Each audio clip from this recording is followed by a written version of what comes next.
পুরনো শত্রুতার জেরে এক পরিবারের 4 জনকে বেধড়ক মারধর এবং একই পরিবারের বৃদ্ধ মহিলাকে হাতুড়ি দিয়ে পিটিয়ে খুন করল দুর্বৃত্ত শশাঙ্ক দেব এবং সুব্রত দেব, এমনটাই অভিযোগ। ঘটনার বিবরণে আক্রান্ত 4 জনের মধ্যে দ্বাদশ শ্রেণীতে পাঠরত স্মৃতি সাধু জানান, গত 1 জুন রাত্রি 7:30 নাগাদ চাম্পহর থানার অন্তর্গত আশারামবাড়ি বিধানসভা এলাকার চামাবস্তি এলাকার বাসিন্দা গণেশ সাধুকে তাদের বাড়ির সামনে পূর্ব শত্রুতার জেরে শশাঙ্ক দেব, সুব্রত দেব, শানু দেব বর্মা, রাজেশ হারি, সমীরণ হারি, অতু দেব সহ 7 জনে মিলে বেধড়ক মারতে শুরু করেন। গণেশ সাধুকে বাঁচাতে স্ত্রী নিয়তি সাধু, মেয়ে স্মৃতি সাধু এবং বৃদ্ধ মা সত্যাবতী সাধু ঘটনাস্থলে গেলে দুর্বৃত্তরা তাদেরকেও বেধড়ক মারতে শুরু করেন এবং যুবতী মেয়ে স্মৃতি সাধুকে বেধড়ক মারধর করেন বলে জানান।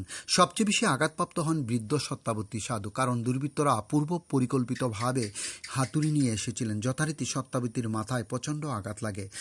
সবচেয়ে আশ্চর্যের বিষয়, এই ঘটনাটি সংঘটিত করার পর দুর্বৃত্তরা এলাকায় হুলিয়া জারি করেন গুরুতর আহত ব্যক্তিদের যেন কেউ সাহায্য না করেন, কেউ যেন গাড়ি না দেন। এদিকে রক্তাক্ত অবস্থায় বাড়িতেই পড়েছিল, এলাকা থেকে কোনো গাড়ি দিচ্ছিল না, তাই রক্তাক্ত অবস্থায় বাড়িতে পড়েছিল সত্যাবতী সহ অন্য পরিবারের সদস্যরা।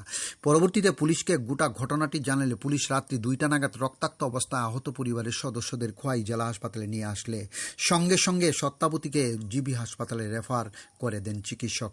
দীর্ঘ চিকিৎসার পর গতকাল সকাল 6টা নাগাদ সত্যাবতী সাধু চিকিৎসাধীন অবস্থায় মারা যান। সবচেয়ে আশ্চর্যের বিষয়, এত বড় ঘটনা হলো পুলিশ গোটা ঘটনাটি জেনেও চাম্পর থানার পুলিশ কোনো শতপ্রণোদিত মামলা গ্রহণ করেনি। যদিও আক্রান্ত পরিবারের পক্ষ থেকে আজ গোটা ঘটনাটি জানিয়ে লিখিত আকারে চাম্পর থানায় মামলা দায় করবেন বলে জানিয়েছেন। এলাকা সূত্রে খবর, সীমান্তে পাচার বাণিজ্যের সঙ্গে যুক্ত সুব্রত দেব, শশাঙ্ক দেব সহ অন্যান্য দুর্বৃত্তরা, যার কারণে কিছুদিন আগে সীমান্ত রক্ষী বাহিনীর সঙ্গে ঝামেলা হয়েছিল শশাঙ্ক দেব এবং সুব্রত দেবের সঙ্গে। এখন দেখার বিষয়, গোটা ঘটনাটি নিয়ে পুলিশ এই ঘটনার সঙ্গে যুক্ত দুর্বৃত্তদের বিরুদ্ধে কী ব্যবস্থা গ্রহণ করেন। ডিওরি রিপোর্ট, খোয়াই টাইমস বাংলা।